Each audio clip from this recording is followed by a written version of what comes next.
One of the questions I get asked all the time is how often do you stay in touch with people?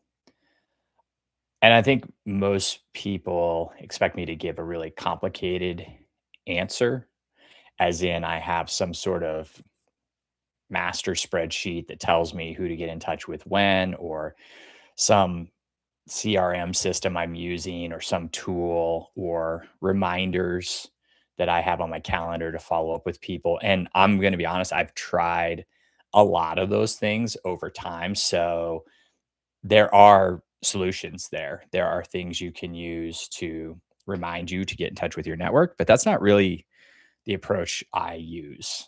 I try to have a networking habit that you adhere to or try to have in my life where I'm connecting with people frequently, but it doesn't really answer that question of how often, because I think people are looking for this answer of um, it's every 2 months or it's every 3 months, it's every 6 months, or once a week or whatever. And so I honestly, I think that the idea that there's some sort of cadence or there's some sort of system, there's some sort of right answer to this question is one of the reasons why people don't like networking in the first place, because it takes it from being something that's a natural relationship and turns it into a process that's very transactional. It seems like, oh, I need to reach out to this person because they hit a date on my calendar. That doesn't feel like creating a relationship. That feels like a task you have to do. And the the truth about it is the people who are best at networking aren't people who are just reaching out for the sake of reaching out. They are people who make reconnecting more comfortable. I think people imagine networking as net relationship maintenance. Like if you don't do it constantly, stay in touch, you lose the connection. So they put pressure on themselves to check in regularly or try to like reach out to people on their birthdays or follow up perfectly, not let too much time pass. And those are all good things to do. But again, I think if you're struggling, you might find that these kind of things put so much pressure on it that you don't really want to do it. You're like, that's not a priority. So it doesn't feel good. So you don't do it. And that doesn't make you a bad person. That just means you're somebody who, again, is trying to turn something that should be a relationship into a transaction. And if you're busy, it's easy to say, "Oh, I'll do that later," right? It's a task. You put it on your to-do list, you move it off to the side, you say, "I'll do it later." If you're more introverted, you tend to overthink what you're gonna say to people instead of just getting really, um, natural with it. And if you got a bunch of things going on in your life, you're thinking, "I just don't have time to do this." Like, I can't get around to it. And so what I've really learned about how often I should follow up with people or how often I should reconnect with them is stop making it a time-based thing and make this more of an interest-based thing, or make this more of a mindset or a system or a habit that you build into your life. And so what I mean by that is what I do is I have this sort of rule for myself, or I don't want to call it a rule because I sometimes I break it, but when I have a thought of a person, and however that person popped into my head, if I can, I try to reach out with them to them in that moment. If this is somebody who I know well enough that I maybe have their phone number and we've texted before, and I think of them, I go back to the last time we texted and I say, how long has it been? Maybe it's been a couple months or it's been longer. And I just be like, hey, was thinking of you and realized we hadn't talked in a while, wanted to get back in touch and see how things were going. Now, remember, again, I know this person well enough to have their phone number, so that's not gonna be awkward. They're probably not gonna be like, "That's weird. Why did you reach out?" Or maybe they will, but when I think of that, I do it. I don't add it to a list. I don't add it to a task. I don't open my phone and run some app and say, here's what I'm gonna do next Friday when I do networking." I do it now. And that oftentimes after the first person I do that to, I see some other people in that list and I realize I haven't talked to them in a while. So I'll follow up with them. I end up following up like 5, 6, 7, 8, 9, 10 people in my list of texts. And again, these are all people I know, but I'm getting back in touch with them just to kind of keep that connection going and warm. And they might be I'm never cease to be amazed by people who say, "You know what? I was just thinking of you too. I'm glad you reached out. Let's talk." So I think that's a good sort of trigger. So again, it's a habit because there's a trigger. When I think of this person, I do this action which is really small. This goes back to tiny habits approach. That's really small, and then I feel great about it after I do it. I'm kind of like, yeah, that was awesome. I did my networking today. So that can be networking. Now, you may not have a lot of those. So you're saying, okay, that's great, but a lot of my coworkers who I've lost touch with, I don't have that information for them. Well, you might be connected with them by email.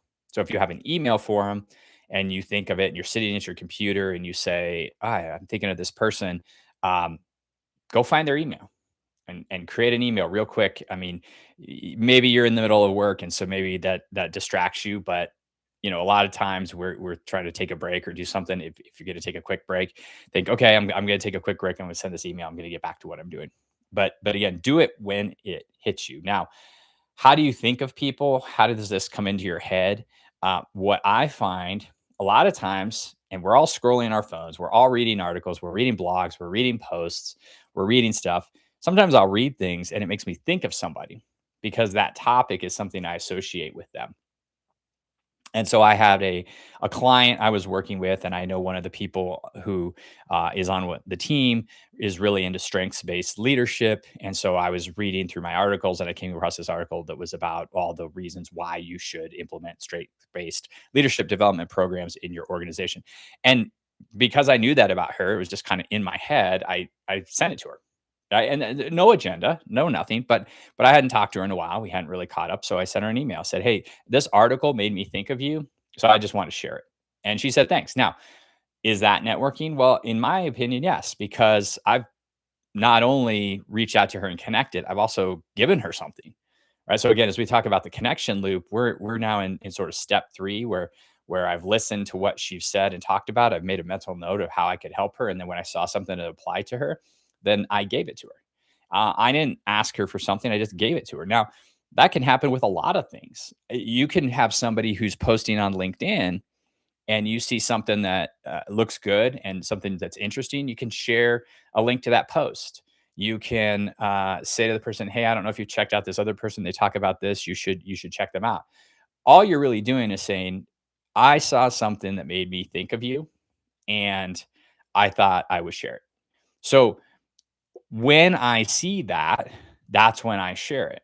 So there's no like, "Oh, I haven't talked to this person in 2 months," or "I haven't talked to him in 6 months." In a lot of cases, I haven't. But that's how I reconnect with people. That's how I get back in touch with people. And a lot of times they'll say things like, "Wow, that was really cool. Thanks for sharing that with me." And then it leads to a conversation. "Hey, we haven't talked in a while. Let's jump on a call. Let's talk and let's have a conversation." And then we get into what's going on with you. How can I help you? What am I looking for? How can you help me? And this is just how you network on an ongoing basis. But like I said, there's no tool, there's no reminder. There's just this habit, this identity of who you are as a person, that as I go through things and people cross my mind and there's something of interest, I share it with them. I give it to them. Am I perfect at this? No. By far, no way. But I do this on a consistent enough basis to where I have a lot of people in my network now that I have no problem reaching out to and connecting with. And so because I've done that, then if somebody connects with me and says, "Hey, do you know anybody in blah blah in this industry or whatever?" I go, "Yeah, I know somebody," and I connect them with them, and they're like, "Yeah, I would love to connect with your connection and help them out, and you've helped me out, and you're a high value connection to me." And so, yeah, I would do that. I just did that this morning. I just 2 people, one person was looking for somebody in a certain industry. This person, other person who I connected with and stayed in touch with over time, comments on my posts, shows up. I know them. I put those 2 people together today. Now, how does that help me? It just makes me a high value connection. It's somebody that they trust and that they're willing to help in the future if I have other questions. These are the kind of this is networking. This is networking on your schedule, in your space, in your style. This is not going to a networking event. This is not coming up with an elevator pitch. This is just talking to people and staying in touch with them. And there's no time frame. There's no right answer to that question. I would say the trap, or the thing that people get worried about, is they think about networking and they think about, I'm going to go try to find a job. How often should I follow up with a hiring manager or recruiter? That's a different story, right? That's not about networking. Okay. That's not about, I'm trying to build relationships. That's just follow up from a job application. Okay. And so don't confuse those two things. If and if you are trying to network to meet somebody and get into a company and you've reached out and they haven't responded, I would always say, reach out again, reach out a couple times, because people need a nudge. That example I was just giving you of where I connected those two people, I reached out to somebody and said, "Hey, can I connect you with this person?" They said yes, and then I let it sit for a few days. I didn't get to it last week.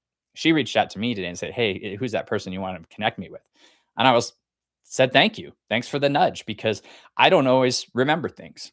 Again, maybe you sit there and you go, "Well, if you had a system, if you had a spreadsheet, if you had something you were doing, then maybe this would be easier and you wouldn't forget things." You're right. But what I've seen is too many people get paralyzed by the system and run the system instead of talk to people.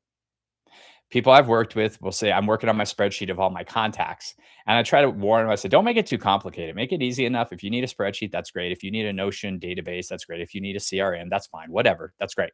If you need those things, fine. But be sure that you're not spending so much time making your spreadsheet perfect that you're not having conversations with people, because that's the ultimate goal." Those are That's my answer, right? And so the question is, how often do you get back in touch with people? I do it when I think of them. There are times when I will sit down and say, I'm going to go back through my messages. I do this on LinkedIn. I'm mostly connected to people on LinkedIn. A lot of people are. A lot of people feel strongly about LinkedIn. They want to connect on other social platforms. Do that too. I go through my messages and I go through and I say, who have I not responded to in a while? So my inbox, I just keep all the messages in there. I don't delete them. And I'll scroll back through and I'll go back maybe 3 or 4 months, 5 or 6 months, and I'll be like, who was I talking to 5 or 6 months ago? Who have I not talked to? What were they doing? What were we talking about at the time? And then I'll check back in and, hey, we haven't talked about 6 months. You were working on XYZ at that time. How did that go? That's what I'll do. I'll check in again.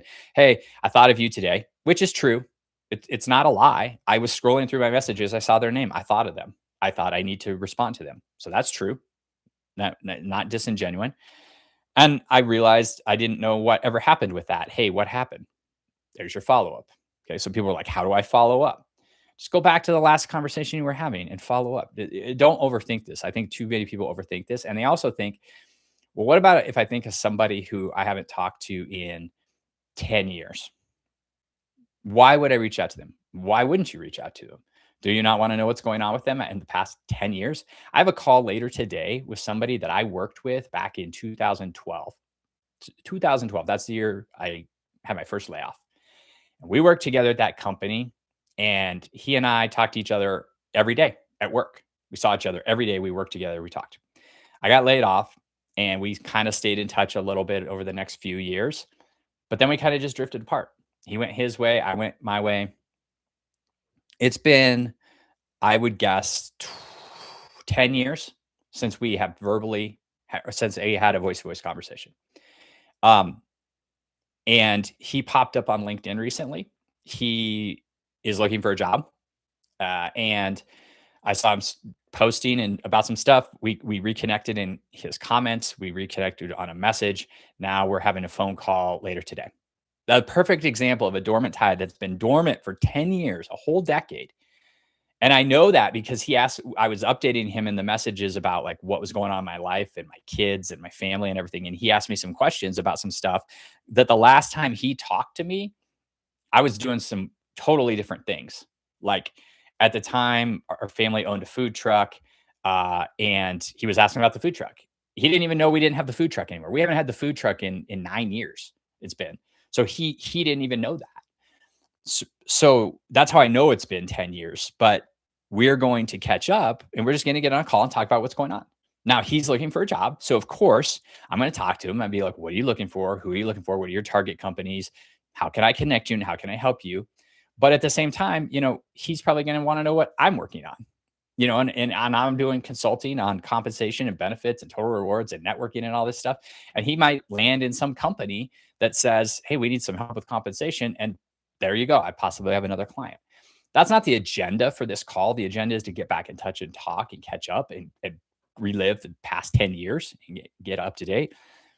But if you're sitting there thinking, I haven't talked to somebody in a really long time, you are limiting yourself because most people will want to hear from you. Again, if you knew them, most people want to talk to you. Now, not every person. And so people will get on, they'll be like, well, what if you didn't like the person? Don't contact them. It blows my mind because people are like, well, I didn't like that person. Why would I get back in touch with them? Don't. Nobody said you had to. That's what the beauty of the connection loop is it puts you in control. You get to decide who you want to talk to. You get to decide when you want to talk to them. You get to decide whether you want to send them an email or a LinkedIn message or a text. You get to decide whether you want to jump on a call and do it face to face, have the video on, not. You get to decide how long you talk to them. You are in total control of your networking when you use the connection loop. And this is I'm giving you real examples of this is how I do it. This is how I network. This is how I grow my network. This is how I get to meet new people because what will happen is all these people I talk to go, you really should talk to this person. Or they'll send them to me. They'll be like, hey, I was talking to so and so. They said you talked the other day. They said you're somebody I should connect with. They connect with me. They become part of my network. And I never know where those connections are going to go. I never know if it's going to be a new client, if it's going to be another follower or subscriber to my newsletter. I never know if it's going to be somebody that's bringing me some other opportunity that I never even heard of, but I'm open to that. If you're wondering how long it should be before you reach out, you're overthinking this. You're coming up with reasons not to network. And you're trying to say, like, well, it hasn't been long enough since I should, or this person's, it's been too long, or I'm following up too soon, or you're just coming up with obstacles. You're putting obstacles in your way. Stop overthinking it. When you think of somebody, when they cross your mind, when you see something of interest, send it to them. No agenda, no ask, send it to them. The conversation will then take care of itself. And if you come into this with the attitude of you're going to give to people, you're going to be easy to help, and you're really going to be doing this genuinely because you want to help other people and allow them to help you to be in a mutually beneficial relationship, this will take care, a lot of this thing will take care of itself. Now, the connection loop is a framework. It is a system, so to speak. It's step by step. It tells you all the ways to do these things. And if there's something you want to learn more about as relates to connection loop, subscribe to the newsletter, the Introverted Networker, follow this channel, or check me out on LinkedIn. I'm posting on LinkedIn every weekday about networking, and I'm always talking about this. And there's plenty of opportunities to learn about the connection loop. Reach out to me if you really just want to talk one-on-one about this. I'm happy to help. I do these presentations for job search groups. I do them for college students. I do them for business owners. I do them for anybody who needs help with their networking and growing their professional network and wants to do it in a way that doesn't require them to go to networking events. So I'm Greg. I'm the Introverted Networker. Hopefully that was helpful. If you have questions, leave them in the comments. If you like this video, give it a like, subscribe to this channel, and let me know what you're struggling with. I'm always interested in where people are getting stuck with their networking and always happy to help.